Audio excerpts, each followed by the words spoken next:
Her billionaire CEO ex-husband became her new neighbor, not knowing his twins were just a wall away. Jace Holloway stood outside apartment 4A, his hands trembling as he stared at the woman he had walked away from 6 years ago. His voice came out broken, desperate. "Those children. Are they mine?" Mara Ellis felt her world tilt. 6 years of secrets. 6 years of protection. 6 years of building walls to keep this exact moment from happening.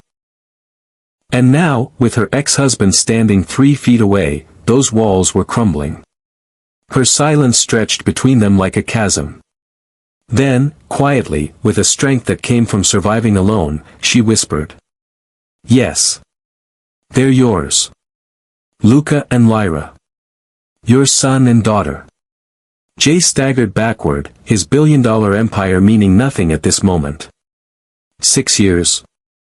You kept them from me for 6 years. Fire flashed in Mara's eyes, years of exhaustion and pain bubbling to the surface.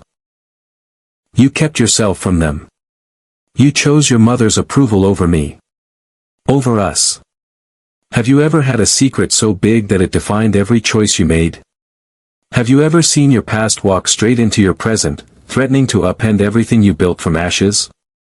If you've ever had to face someone who broke you, you know that feeling in your chest right now. Hit that like button and subscribe to this channel if you're with me, because what I'm about to tell you will shake you to your core. This is a story about walls. The ones we build to protect ourselves.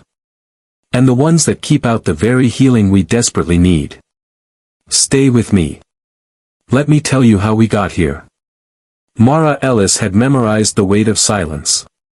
The kind that pressed against your chest at 3 in the morning when 2 newborns cried in harmony. The kind that made your hands tremble from exhaustion. The kind that reminded you that the man you loved had chosen his empire over your breaking heart. She was hanging curtains in her new ground-floor apartment in Crescent Heights, North Carolina. After 6 years of struggle, of building a life from scraps and sheer determination, things were finally looking up. She had just landed her biggest interior design client yet. A downtown restaurant renovation that would stabilize their finances for months. Luca and Lyra loved their new school. Life was settling into something that felt almost like peace. Then she heard it. The distinct rumble of a luxury vehicle in the parking lot. Incongruous against the modest sedans and aging trucks that usually filled the spaces. Through the window, Mara watched a sleek black SUV pull into the spot directly next to hers. Her hands stilled on the curtain fabric. Her heart began a slow, dreadful hammer against her ribs. The SUV door opened. A man emerged, phone pressed to his ear, his profile achingly familiar even after 6 years of trying to forget it. No. The curtain rod slipped from Mara's nerveless fingers, clattering against the wall. Inside the apartment, Luca called out from the living room. "Mama? What was that noise?" But Mara couldn't answer. Couldn't breathe. Couldn't reconcile the impossibility unfolding before her eyes. Jace Holloway. Tech billionaire. Forbes 30 under 30. Her ex-husband. The father of her children. The man who had chosen silence when she needed his voice most. He was carrying a box toward the building. Toward the entrance. Toward the apartment directly next to hers. The universe, it seemed, had a cruel sense of humor. Through the thin walls of the complex, she could hear Lyra's soft singing. Some made-up song about butterflies and starlight. Luca's building blocks clattered to the floor, followed by his infectious giggle. Their father was 20 feet away. Separated by nothing but drywall and 6 years of carefully constructed distance.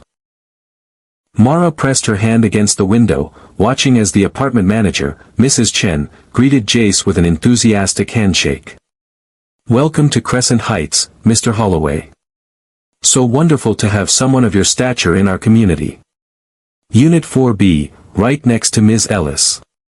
She's a lovely young mother, very quiet, keeps to herself." Jace's response was muffled, but polite. "Professional. He had always been good at that. Being professionally distant while personally absent. Mara stumbled away from the window, her mind racing through impossible calculations. How long would he stay? Days? Weeks? Why would a billionaire move into a modest apartment complex in a middle-class Charlotte neighborhood? And more importantly, how long could she keep two 6-year-olds hidden from their father when only a wall separated them? That night, after tucking Luca and Lyra into bed, Mara sat in her darkened living room and let herself remember. 6 years ago, she had been Mara Holloway. The name still tasted bitter, like the champagne she had sipped at the Silvercrest Gala. The night that had shattered everything. She could still see the crystal chandeliers refracting light across the ballroom. Still feel the silk of her emerald dress. The one Jace had said made her eyes luminous. She had felt beautiful that night. Proud to stand beside her husband as he accepted the Tech Innovator of the Year award at just 28 years old. 8 weeks pregnant. She had tucked the ultrasound photo into her clutch purse. Baby A and Baby B, the technician had said with a knowing smile. Twins, Mrs. Holloway. Congratulations. She had planned to tell Jace that night. After the speeches. After the celebration. When they returned to their penthouse overlooking Silvercrest's glittering skyline. She had imagined his reaction. Shock, then joy. Maybe fear, but they would face it together. Then Evelyn Holloway had taken the microphone. Jace's mother. Silver-haired, diamond-draped, and venomous. My son's success, Evelyn had announced to 300 of Silvercrest's elite, has always been threatened by distractions. Her gaze had landed on Mara with surgical precision. Some women see a rising star and mistake ambition for a meal ticket. The room had blurred. Mara's hand had instinctively moved to her stomach, protecting the secret. Protecting the 2 tiny heartbeats beneath her own. She had turned to Jace. Waiting for him to defend her. To take her hand. To lead her away from his mother's public cruelty. He had stood frozen. Jaw tight. Eyes forward. Silent. That silence had broken something in Mara that no apology could ever repair.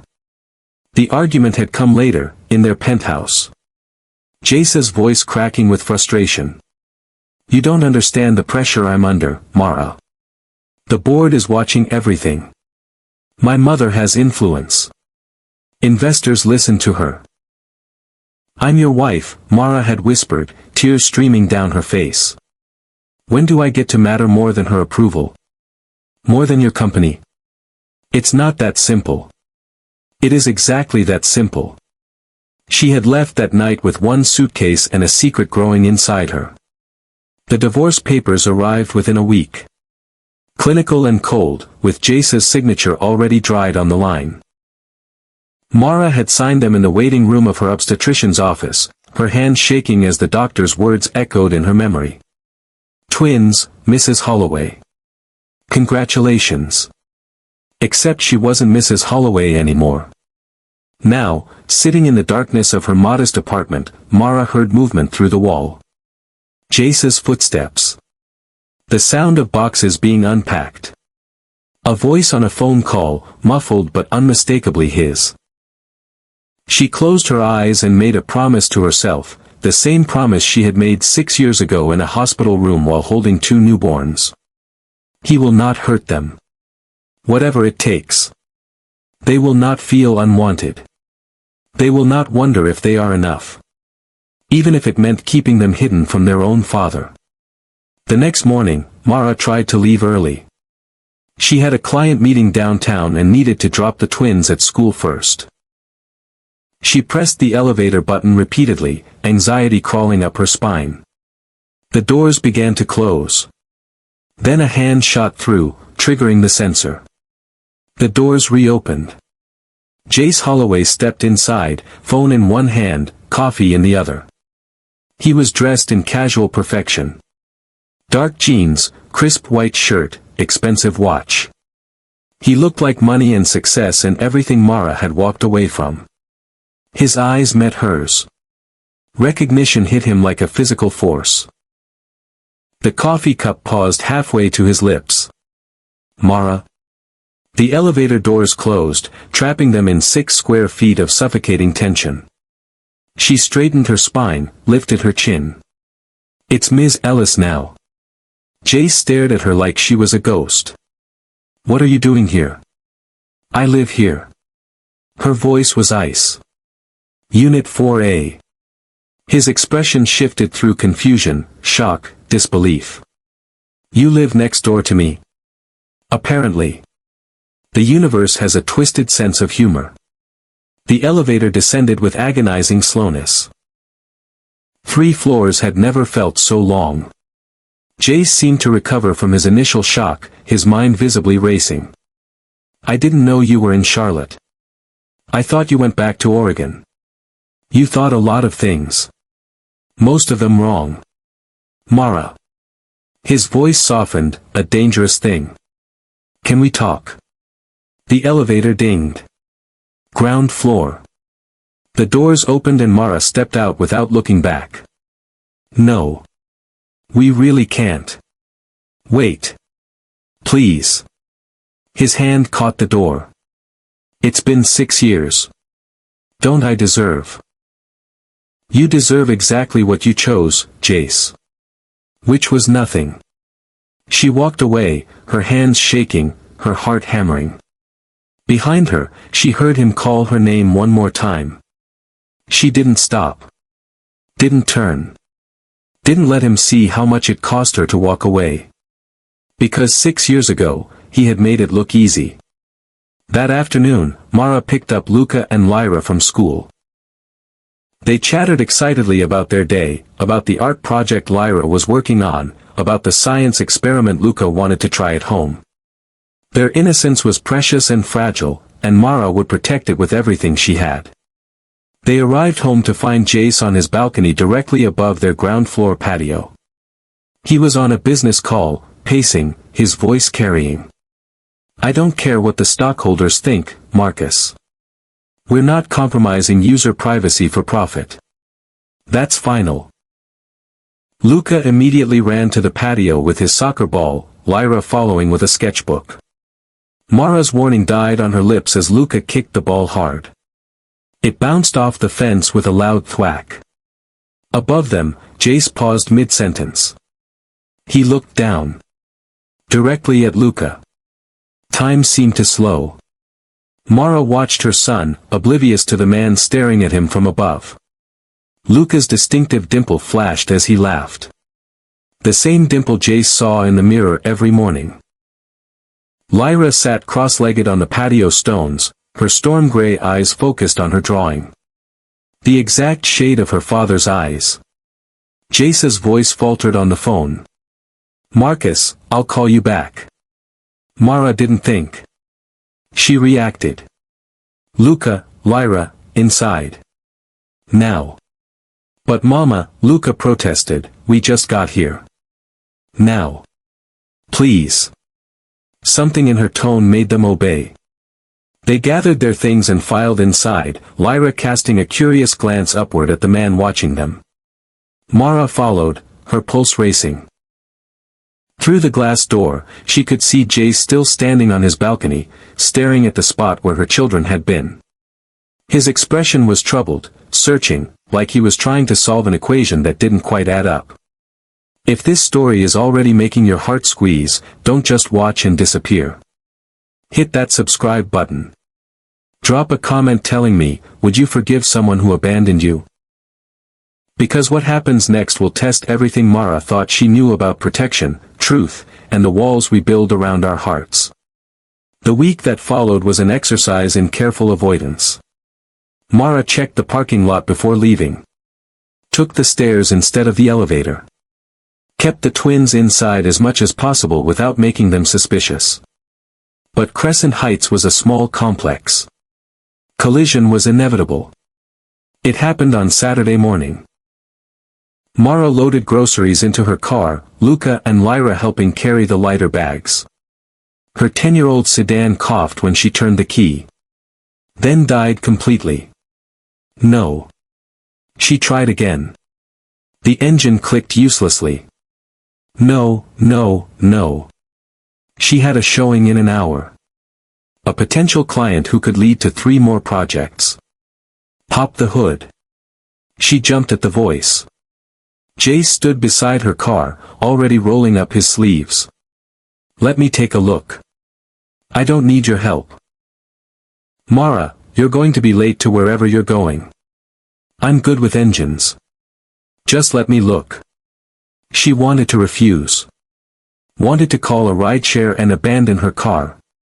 But pride warred with practicality, and she had 2 children watching. She popped the hood. Jace bent over the engine, his movements confident and efficient. Luca immediately appeared at his elbow, fascinated. What's wrong with it? Jace glanced at the boy, and something flickered across his face. Recognition he couldn't quite place. Looks like a dead battery. See this connection here? It's corroded. Can you fix it? Luca peered into the engine compartment with intense curiosity. I think so. Jace met Mara's eyes over the hood. You have jumper cables. Trunk. While Jace worked, Lyra approached slowly, studying him with her quiet intensity. What's your name? She asked softly. Jace looked at her, and Mara watched him go very still. I'm Jace. I just moved in next door to you. I'm Lyra. That's my brother Luca. She pointed to where Luca was asking Jace a million questions about car engines. He talks a lot. Jace smiled, and Mara's chest tightened. It was the smile she had fallen in love with a lifetime ago. I don't mind. How old are you, Lyra? 6. We both are. We're twins. Twins. Jace's hands paused on the cables. That's special. Mama says we're double trouble. Lyra smiled shyly. I bet you are. Jace connected the cables to his SUV, then to Mara's battery. Try it now. Mara turned the key. The engine roared to life. Relief flooded through her, mixed with something more complicated. Gratitude. Resentment. Fear. Thank you. She kept her voice neutral. Jace disconnected the cables, closed her hood. Anytime. He looked at the twins, then back at her. They're great kids. I know. You've done well, Mara. He said it quietly, meant only for her. Really well. She couldn't afford to let his kindness matter. I have to go. Come on, kids. As she drove away, she glanced in the rearview mirror. Jace stood in the parking lot, watching them leave. His expression was thoughtful, troubled. Like puzzle pieces were starting to fit together in ways he didn't understand yet. That night, lying in bed, Mara stared at the ceiling and wondered how much longer she could keep this up. Every interaction was a risk. Every moment the twins spent near Jace increased the chances of him seeing what was right in front of him. His children. His blood. His eyes and his smile and his stubborn curiosity. The truth was a bomb with a shortening fuse. And Mara had no idea how to defuse it. Sunday afternoon, Mara took the twins to the community park 3 blocks away. It was their routine. Luca on the soccer field with other kids. Lyra on the swings, dreaming her quiet dreams. Mara on a bench with her sketchpad, working on design concepts. She didn't see Jace until he was already there. Jogging past in running gear. He should have kept going. Should have waved and moved on. Instead, he stopped. Mind if I join you? He was slightly breathless, looking uncertain in a way that billionaires rarely did. Mara wanted to say yes, she minded. But Luca had already spotted him. The nice car man. He ran over, soccer ball under his arm. Do you play soccer? Jace smiled. I used to. A long time ago. Wanna see my moves? Luca was already backing up, dropping the ball. For the next 20 minutes, Mara watched her son play with his father. Jace was patient, encouraging, genuinely engaged. He taught Luca a footwork drill. Praised his natural coordination. Laughed at his trash talk. Lyra eventually wandered over, dandelion clutched in her small hand. She offered it to Jace without a word. He took it like she had given him gold. Thank you, Lyra. This is beautiful. You're supposed to make a wish. She watched him seriously. Jace closed his eyes, the dandelion held carefully in his large hands. Then he blew. Seeds scattered on the wind. What did you wish for? Lyra asked. Can't tell, or it won't come true. That's the rule. Lyra nodded approvingly. Mara's throat was tight. This was everything she had feared. Jace being good with them. The twins liking him. The ease with which they fit together, like missing pieces finding their place. He was everything he wasn't 6 years ago. Present. Patient. Engaged. Too late, she reminded herself. Always too late. Jace eventually jogged over to her bench. They're amazing, Mara. She didn't look at him. I know. You're doing this alone. My aunt helps sometimes. We manage. Silence stretched between them. Then Jace said quietly, I keep thinking about them. About how old they are. About timing. Don't. Her voice was sharp. Mara, I'm not stupid. 6 years old. Your eyes avoiding mine. The way you pulled them inside when I was on my balcony. His voice dropped. Tell me I'm wrong. You don't get to do this. She stood abruptly, gathering her things. You don't get to show up after 6 years and demand explanations. I'm not demanding. I'm asking. You lost the right to ask anything when you stood silent while your mother humiliated me. When you chose your company over your wife. When you signed those divorce papers without even trying to fight. I know. His voice cracked. I know I did. And I've regretted it every day since. Mara, please, just tell me the truth. Are they? Luca. Lyra. Time to go. She walked away before he could finish the question. Before she had to answer.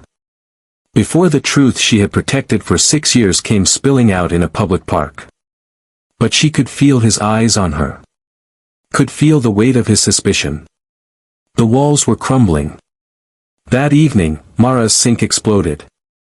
Not metaphorically. Literally. The pipe beneath burst, sending water spraying across her kitchen. She frantically tried to stop it, soaking herself in the process. Luca and Lyra stood in the doorway, eyes wide. The apartment manager wasn't answering. Every plumber she called was closed for Sunday evening. Desperate, dripping, she did the one thing she didn't want to do. She knocked on Jace's door. He answered immediately, took one look at her soaked state, and said, What do you need? My sink pipe burst. I can't reach the apartment manager. I'll grab tools. He was in her apartment within minutes, already shutting off the water main, assessing the damage. Mara stood uselessly to the side, watching him work with efficient competence. The twins watched too, fascinated by this man who kept appearing to help them. You're good at fixing things. Luca observed. My dad taught me. Jace's voice was soft. Said a man should know how to take care of his home. Our dad doesn't live with us. Luca said it matter-of-factly, no sadness in his voice. Just the truth. Jace's hand stilled on the pipe. He glanced at Mara, then back at Luca. Is that right? Mama says he wasn't ready to be a daddy. Lyra added. But it's okay. We have Mama and Aunt Jo and we're happy. Jace looked like he'd been punched. I'm sure your dad wishes things were different. Maybe. Luca shrugged. Can I hand you those tools? Sure, buddy. Mara's eyes burned. This domesticity was dangerous. Jace fitting into their kitchen, their lives, like he belonged. The twins warming to him without knowing he was the father who had missed everything. An hour later, the pipe was fixed. Jace washed his hands at the repaired sink while Luca peppered him with questions about plumbing and water pressure and things 6-year-olds shouldn't find that interesting. Why did you really move to Crescent Heights? Mara asked quietly while the twins were distracted. Jace dried his hands, met her eyes. Honestly? I was tired. Tired of the penthouse and the scene and the emptiness. I wanted to be somewhere real. With real people living real lives. So you picked the complex next to your ex-wife? His expression turned searching. I didn't know you were here, Mara. I swear I didn't.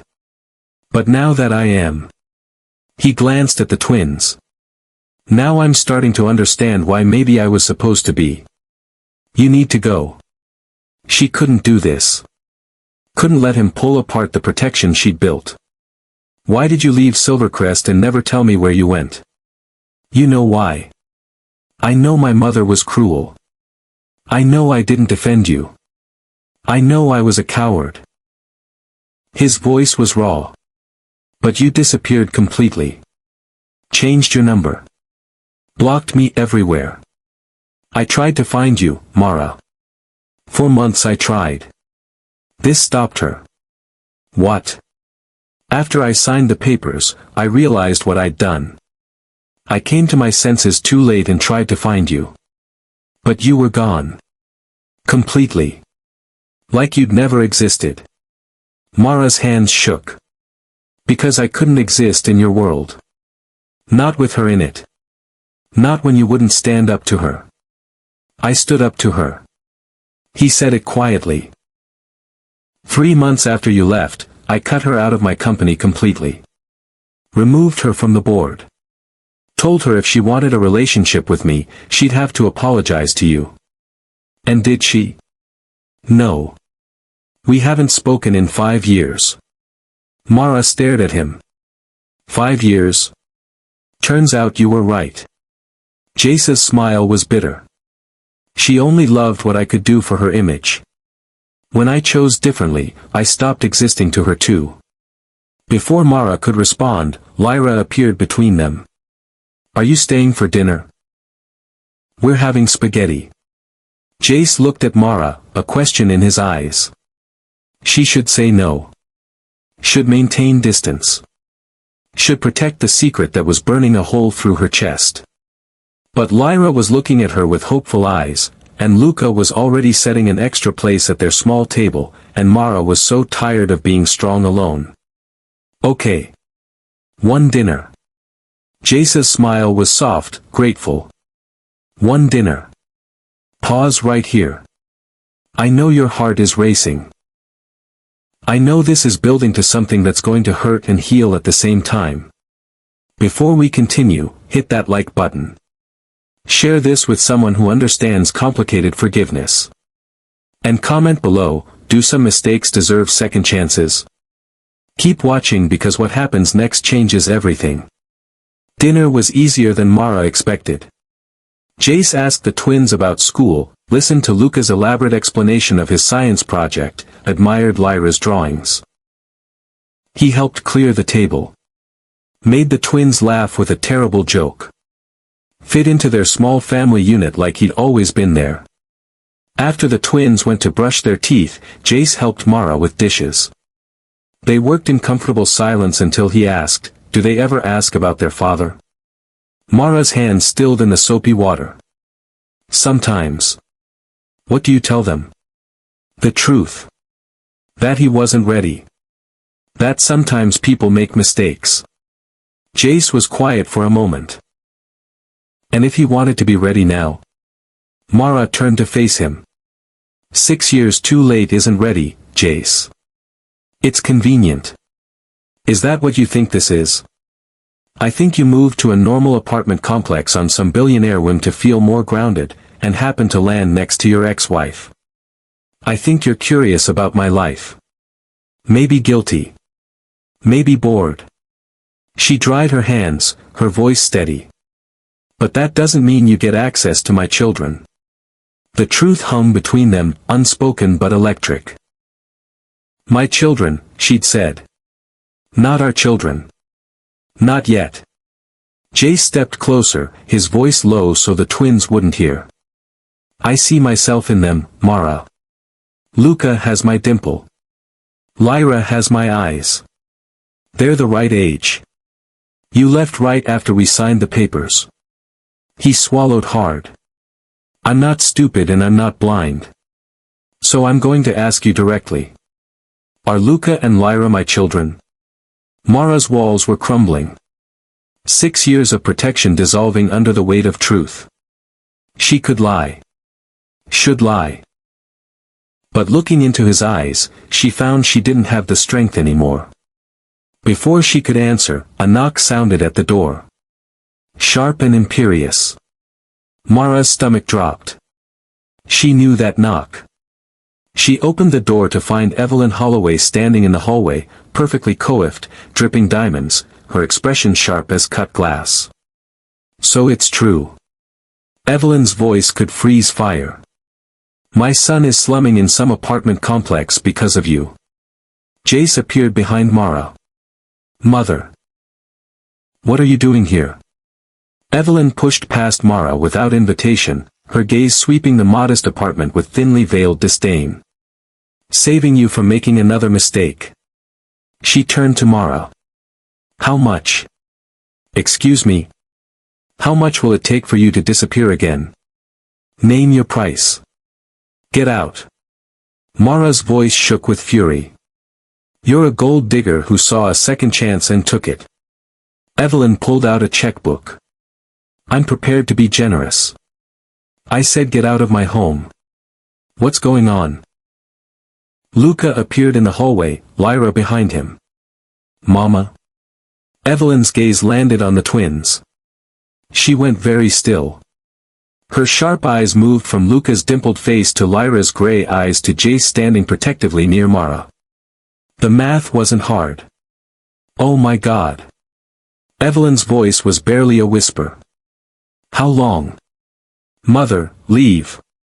Now. Jace's voice was steel. But Evelyn was staring at the twins like they were ghosts. They're yours. She looked at her son with something like horror. Jace, they're yours. That's enough. Jace moved toward his mother, but she was already backing toward the door. You kept this from him. Evelyn turned her venom on Mara. You kept his children from him. You had no right to be in my life 6 years ago. Mara's voice was deadly quiet. You have no right now. Get out before I call security. Evelyn left, but not before delivering one final shot. She turned to Jace. If you had any sense, you'd get a lawyer. She clearly kept your children from you out of spite. That's parental alienation. The door closed. Silence descended, thick and suffocating. Mama? Lyra's voice was small. What did she mean? Mara knelt before her children, her hands gentle on their shoulders. Go to your room for a few minutes, okay? I need to talk to Jace. But. Please, babies. Just for a few minutes. They left reluctantly, casting worried glances back at the two adults standing in the kitchen like combatants. When the bedroom door closed, Jace turned to Mara. His face was pale, his hands shaking. Tell me. Right now. No more deflecting. Are they mine? Mara felt 6 years of walls collapse. 6 years of protection, of fear, of justified anger and desperate love. She met his eyes and spoke the truth that would change everything. Yes. They're yours. Luca and Lyra. Your son and daughter. I found out I was pregnant the night of the gala. I was going to tell you. Then your mother humiliated me and you said nothing and I realized I couldn't raise children in that toxicity. Jace staggered back against the counter. 6 years. His voice broke. I've missed 6 years. You chose to miss them. When you chose your mother's approval over me. I didn't know.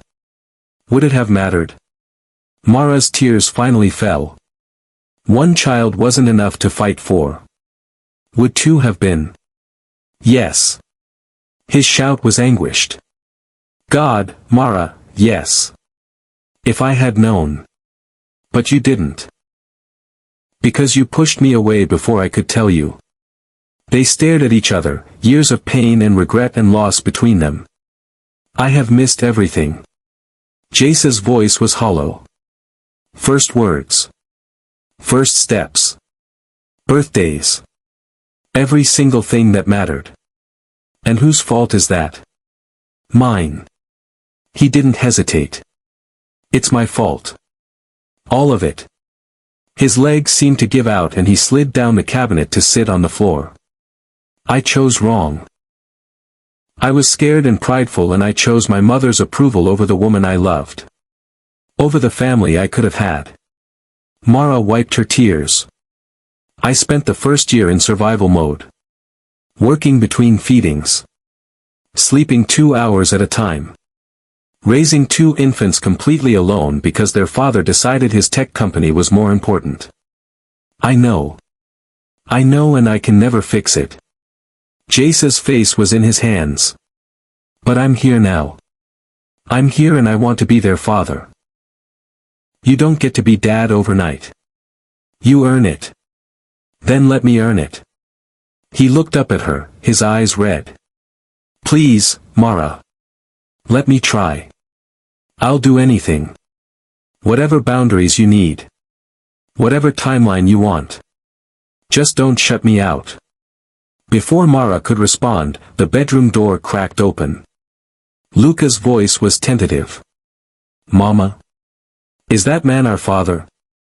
Both adults froze. Lyra appeared next to her brother, her gray eyes, so like Jace's, wide and searching. Because he looks like us. Mara's heart shattered and reformed all at once. She knelt, opened her arms, and the twins ran to her. She held them, her anchors, her purpose, her entire world. Then she looked at Jace, still on the floor, looking at his children with wonder and grief and desperate love. Yes. Her voice was soft but clear. He is. Luca and Lyra turned to stare at Jace. He didn't move, didn't reach for them, just let them look their fill. Why don't you live with us? Luca asked. Because I made mistakes before you were born. Jace's voice was thick with emotion. I wasn't ready to be the father you deserved. Are you ready now? Lyra's question was simple, devastating. Jace met Mara's eyes over the children's heads. I want to be. If your mom will let me try. The moment hung suspended, fragile as spun glass. We start slow. Mara finally said. You don't get to upend their lives just because you suddenly want to play dad. You earn their trust. You show up. Consistently. You prove you're not going to disappear when things get hard. Anything. Jace stood slowly. Whatever it takes. Can we call you Dad? Luca asked. Jace's tears finally fell. How about you call me Jace for now? When you're ready, if you want to call me Dad, you can. But I need to earn that. Lyra considered this seriously. Okay. Can you read us our bedtime story? Jace looked at Mara, a silent question. She hesitated, then nodded. That night, Mara stood in the doorway and watched Jace sit between their children on Luca's bed, reading from a worn copy of Where the Wild Things Are. His voice was gentle, expressive, perfect. Luca leaned against his shoulder. Lyra held his hand. It was everything Mara had dreamed of 6 years ago in a hospital room, holding 2 newborns alone. It was 6 years too late. But watching her children's faces, peaceful and happy, Mara wondered if maybe, just maybe, late was better than never. Over the following weeks, a tentative new rhythm emerged. Jace came for dinner twice a week. Took the twins to the park on Saturdays. Helped with homework. Fixed things around the apartment. Showed up. Consistently. Proving himself one day at a time. Mara watched him with her children and saw the father he was becoming. Patient with Luca's endless questions. Gentle with Lyra's quiet moods. Present in ways that mattered. One evening, after the twins were asleep, Jace and Mara sat on her small patio. The night was soft, crickets singing, stars beginning to emerge. "I want to take them to the botanical gardens this weekend," Jace said. "If that's okay." Mara nodded. "They'd love that. Lyra's been wanting to see the butterfly exhibit." Silence settled between them, comfortable now instead of tense. "I was wrong about you," Mara said quietly. Jace turned to her, surprise evident. "How so? I thought you hadn't changed. That you were still the man who chose wrong 6 years ago. But watching you with them, seeing how hard you're trying, I realize you're not him anymore." "I'm not," Jace agreed. "Losing you made me take a hard look at who I'd become. Cutting my mother out. Building a company based on ethics instead of just profit. Trying to be better. But it all felt empty." He met her eyes. "Until I found you again. Found them. Suddenly everything had purpose." "Jace, I can't just pick up where we left off." "I know. I'm not asking you to. I'm asking if we can build something new. Not as the people we were, but who we are now." Mara's walls, rebuilt so carefully over 6 years, wavered. "I'm scared." "Me too," he admitted. "Terrified I'll mess this up again. If you hurt them." "I won't." His voice was firm. "I swear to you, Mara, I won't. They're the best thing I've ever been part of creating. I won't walk away again." "And me?" He reached for her hand slowly, giving her time to pull away. She didn't. "You're the best thing that ever happened to me. And I was too stupid and scared to realize it until it was too late. But if you'll give me a chance, not to go back, but to move forward, I promise I'll spend the rest of my life proving I've learned." Mara looked at their joined hands. At the man who had broken her heart, learning to be the father her children deserved. At the possibility of healing she'd never let herself imagine. "Slow," she whispered. "As slow as you need. And you have to keep earning it. With them and with me. Every single day." A month later, Luca called him Dad for the first time. They were at the botanical gardens, walking through the butterfly exhibit. A monarch landed on Jace's shoulder and Luca exclaimed, "Dad, look. It chose you." Jace stopped walking. Turned to Mara with tears in his eyes. She smiled, nodded. He knelt and pulled Luca into a hug so tight the boy laughed. "Can't breathe, Dad." "Sorry. Sorry, Jace's voice broke. "Thank you. For calling me that. You earned it." Luca said simply, then ran off to chase a swallowtail. Lyra slipped her hand into Jace's as he stood. "I want to call you Dad too. Is that okay?" "It's more than okay, sweetheart. It's everything." That night, after tucking the twins into bed, Jace found Mara on the patio again. Their spot now. Where they talked about the children, about the past, about the future they were carefully building. "Thank you," he said. "For letting me in. For giving me this chance. For raising two incredible humans mostly alone and then being brave enough to let me try to be their father. They needed you," Mara admitted. "I could give them love and stability, but they needed their father too. And what do you need? The question hung between them. Mara had spent 6 years not thinking about her own needs. Focused entirely on survival, on her children, on building a safe life from ruins. Jace waited, patient, his eyes on her in the starlight. I needed you 6 years ago. Mara said slowly. I needed you to choose me. To defend me. To fight for us. You didn't. And I survived it. Became stronger for it. But she paused, gathering courage. I think maybe I still need you. Just differently now. Not to save me. I saved myself. But to be my partner. To choose us, every day, even when it's hard. I will. Jace moved closer. Every day. When it's easy and when it's impossible. I choose you. I choose them. I choose us. He leaned in slowly, giving her time to pull away. She didn't. Their lips met soft, tentative, full of possibility. It wasn't the passionate kiss of their youth. It was something better. Something built on truth and pain and hard-won forgiveness. When they pulled apart, Mara whispered, I'm still scared. So am I. But let's be scared together. Through the window, Luca and Lyra watched from their bedroom, high-fiving each other. They'd been secretly hoping for this, in the way children hope for magic. Their family, broken and rebuilt, finally whole. 6 months later, Mara stood in the doorway of Jace's apartment, which he was slowly converting into a home office and craft space for the twins. Luca's coding project spread across one desk.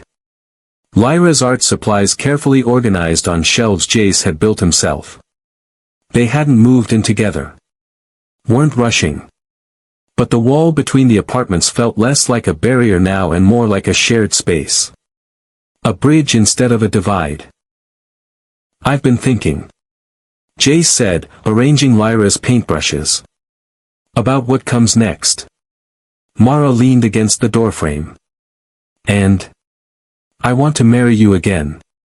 Not because we were married before, but because I want to choose you, publicly, in front of everyone. I want to be your husband and their father, officially. Completely. He turned to face her. But only when you're ready. No pressure. No timeline. Just knowing that's where I hope we're heading. Mara felt tears prick her eyes. Ask me in a year. A year? If we're still this happy. Still choosing each other. Still building this together. Ask me in a year. Jace smiled, the one that still made her heart skip. A year. I can do that. And Jace? She moved closer. Thank you for proving you could change. For earning their trust. For choosing us every single day. Best choice I ever made. 6 years ago, Mara had left with a broken heart and a secret. She had built a life from nothing. Raised 2 children alone. Survived and thrived and become stronger than she ever imagined. But standing here, watching Jace carefully arrange their daughter's art supplies, she realized something important. Strength wasn't just surviving alone. It was also being brave enough to let someone earn their way back. To believe in second chances. To tear down walls when the person on the other side had proven they deserved entry. The universe had a sense of humor, putting Jace in the apartment next door. But maybe it also had a sense of timing. 6 years ago, neither of them had been ready for this. For the hard work of real partnership. For the daily choice to show up and be better. Now they were. Sometimes the walls we build to protect ourselves become the walls that keep out healing. Mara had built walls to protect her children and herself from more pain. Jace had built walls of ambition and fear. But love, real love, doesn't need walls.